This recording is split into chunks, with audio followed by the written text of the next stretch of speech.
আসসালামু আলাইকুম। শিক্ষা একাডেমিতে তোমাদের সবাইকে স্বাগতম। এই ভিডিওতে আমি তোমাদেরকে নবম শ্রেণীর বাংলা বই থেকে পঞ্চম অধ্যায় বিবরণমূলক ও বিশ্লেষণমূলক রচনা লিখি এই অধ্যায়টি নিয়ে আলোচনা করব। আর এই অধ্যায়টির বিবরণমূলক রচনা লিখিতে তোমাদেরকে ছবি দেখে অনুচ্ছেদ তৈরি করতে হবে। এই কাজগুলোকে তোমরা কিভাবে সমাধান করতে পারো আমি তোমাদেরকে তা দেখিয়ে দিব। চলো তাহলে আমরা দেখে নিই তোমাদেরকে এই অধ্যায়টিতে কী বলা হয়েছে। তোমরা এখানে দেখতে পাচ্ছ তোমাদের এই পঞ্চম অধ্যায়ের নাম হচ্ছে বিবরণমূলক ও বিশ্লেষণমূলক রচনা লিখি। এই অধ্যায়টির লেখাগুলোতে তোমাদেরকে বলা হচ্ছে বিবরণমূলক রচনা লিখি। নিচে 4টি ধারাবাহিক ছবি দেওয়া হলো। ছবিগুলো ভালোভাবে দেখো এবং এগুলোর উপর ভিত্তি করে একটি বিবরণমূলক রচনা তৈরি করো। এক একটি ছবির জন্য একটি করে অনুচ্ছেদ লেখো। রচনাটির আয়তন হবে 250 থেকে 300 শব্দের মধ্যে। রচনার শুরুতে একটি শিরোনাম দাও। বিবরণমূলক লেখার জন্য প্রয়োজনে আমার বাংলা খাতা ব্যবহার করো। তাহলে তোমরা এখানে দেখতেই পাচ্ছ তোমাদেরকে এখানে কিছু ছবি দেওয়া হয়েছে। এই ছবিগুলো দেখে তোমাদেরকে অনুচ্ছেদ লিখতে হবে। তোমরা কিভাবে এই ছবিগুলো দেখে অনুচ্ছেদ তৈরি করতে পারো আমি তোমাদেরকে তা একটি নমুনা সমাধানের মাধ্যমে দেখিয়ে দিচ্ছি। তার আগে তোমরা যারা এখনও আমাদের চ্যানেলটিকে সাবস্ক্রাইব করোনি তারা এখনই আমাদের চ্যানেলটিকে সাবস্ক্রাইব করে রাখো। আর যারা সাবস্ক্রাইব করেছো তাদেরকে অসংখ্য ধন্যবাদ। তোমরা এখানে দেখতে পাচ্ছ তোমাদের এই রচনাটির শিরোনামটি হচ্ছে ঘূর্ণিঝড়ের আঘাতে জনজীবন বিপর্যস্ত।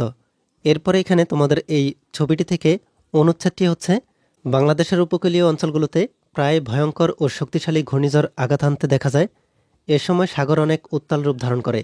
এই ঘূর্ণিঝড় সৃষ্টি হলে দেশের আবহাওয়া অধিদপ্তর তাদের অত্যাধুনিক প্রযুক্তির মাধ্যমে আগে থেকেই পূর্বাভাস জানতে পারে।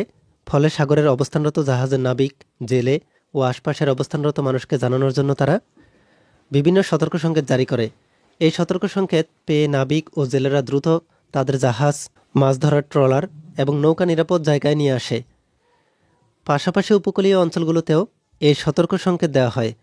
এই সংকেত পেয়ে তারা তাদের যান ও মালের ক্ষয়ক্ষতি কমানোর জন্য আগে থেকেই ব্যবস্থা নিতে পারে। ছবিতে এই বিষয়টি তুলে ধরা হয়েছে। তাহলে তোমরা এখানে দেখতেই পাচ্ছ তোমাদেরকে এই প্রথম ছবিটি দ্বারা কি বোঝানো হচ্ছে। তোমরা এখানে দেখতে পাচ্ছ এই ছবিটির মাধ্যমে তোমরা অনুচ্ছেদ দিয়ে যা লিখতে পারো। ছবিতে দেখা যাচ্ছে ঘূর্ণিঝড় তার ভয়ঙ্কর ও শক্তিশালী আক্রমণে ঘরবাড়ি গাছপালা লণ্ডভণ্ড করে দিয়েছে।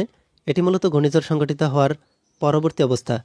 ছবি থেকে বোঝা যাচ্ছে জনজীবনের কতটা ক্ষয়ক্ষতি হয়েছে। বড় গাছগুলো ভেঙে লুটিয়ে পড়েছে, ঘরবাড়ি ভেঙে চালাগুলো ছড়িয়ে ছিটিয়ে পড়ে আছে, নৌকাগুলো ভেঙে পড়ে আছে এখানে সেখানে।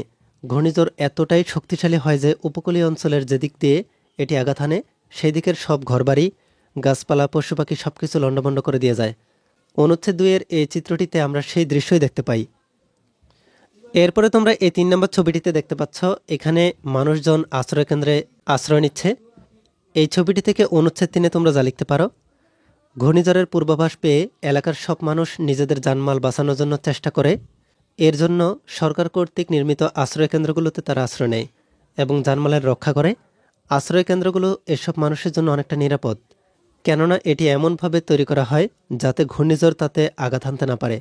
ঘূর্ণিঝড়ের পূর্বাভাস পাওয়ার পর শুকনো খাবার যেমন চিরা, গুড়, খাবার, স্যালাইন, প্রয়োজনীয় ঔষধ, টর্চ লাইট ইত্যাদি সাথে নিয়ে আশ্রয়কেন্দ্রে অবস্থান নেয়।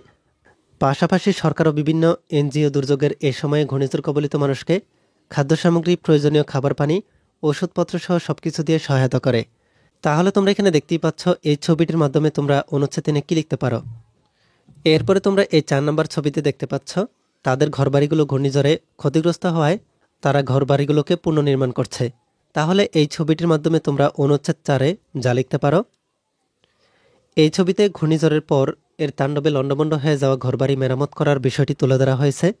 ঘূর্ণিঝড় পরবর্তী সময়ে মানুষ আশ্রয়কেন্দ্র থেকে ফিরে নিজেদের বাসস্থান বানানোর কাজ করতে হয়, কেননা তাদের পূর্বের বাড়িঘর ঝড়ে ক্ষতিগ্রস্ত। ফলে এগুলো মেরামত করা অনেক জরুরি। এই ক্ষেত্রে সরকারের পক্ষ থেকে ক্ষতিগ্রস্ত এলাকায় ত্রাণ সামগ্রী দেওয়া হয় এবং তাদের ঘরবাড়ি তৈরির জন্য আর্থিকভাবে সহায়তা করা হয়। আবার বিভিন্ন স্বেচ্ছাসেবী সংগঠনের পক্ষ থেকেও এ ব্যাপারে সহযোগিতা করা হয়। এভাবে সবার সম্মিলিত সাহায্য ও সহায়তায় ঘূর্ণিঝড়ে ক্ষতিগ্রস্ত এলাকার মানুষ পুনরায় তাদের স্বাভাবিক জীবনে ফিরতে পারে। এরপরে তোমাদেরকে এখানে নিচে বলা হচ্ছে তোমার লেখা রচনাটি সহপাঠীদের দেখাও। তোমার লেখা সম্পর্কে অন্যদের মতামতের গুরুত্বপূর্ণ অংশ নিচে লিখে রাখো। তোমরা এখানে দেখতে পাচ্ছ আমি এই ছবিগুলো সম্পর্কে গুরুত্বপূর্ণ কিছু মতামত লিখে নিয়েছি। এখানে প্রথমটি হচ্ছে বাংলাদেশের উপকূলীয় অঞ্চলগুলোয় প্রায় ঘূর্ণিঝড় আঘাত হানতে দেখা যায়। এরপরে হচ্ছে ঘূর্ণিঝড়ের তাণ্ডবে ঘরবাড়ি, গাছপালা লণ্ডভণ্ড করে দিয়েছে। এরপরে হচ্ছে ঘূর্ণিঝড়ের পূর্বাভাস পেয়ে এলাকার সব মানুষ নিজেদের নিরাপদ স্থানে যাওয়ার চেষ্টা করে। এরপরে হচ্ছে ঘূর্ণিঝড় পরবর্তী সময়ে মানুষ আশ্রয়কেন্দ্র থেকে ফিরে নিজেদের বাসস্থান বানানোর কাজে লেগে পড়ে। তাহলে তোমরা এখানে দেখতে পাচ্ছ আমি তোমাদেরকে একটি নমুনার সমাধান দেখিয়েছি। তোমরা আমার দেওয়া এই সমাধানটিকে ভালোভাবে দেখে তোমাদের নিজেদের মতো করে ছবিগুলো দেখে অনুচ্ছেদ লিখে নিবে। এই ভিডিওতে এই পর্যন্তই। পরবর্তী ভিডিওতে আমি তোমাদেরকে এই অধ্যায়ের পরবর্তী কাজগুলোকে তোমরা কিভাবে সমাধান করবে আমি তোমাদেরকে তা দেখিয়ে দিব। এই ভিডিওটি তোমাদের কাছে ভালো লাগলে ভিডিওতে কমেন্ট করে জানিয়ে দাও। আর পরবর্তী সকল ভিডিওগুলো পাওয়ার জন্য আমাদের এই চ্যানেলটিকে এখনই সাবস্ক্রাইব করে রাখো।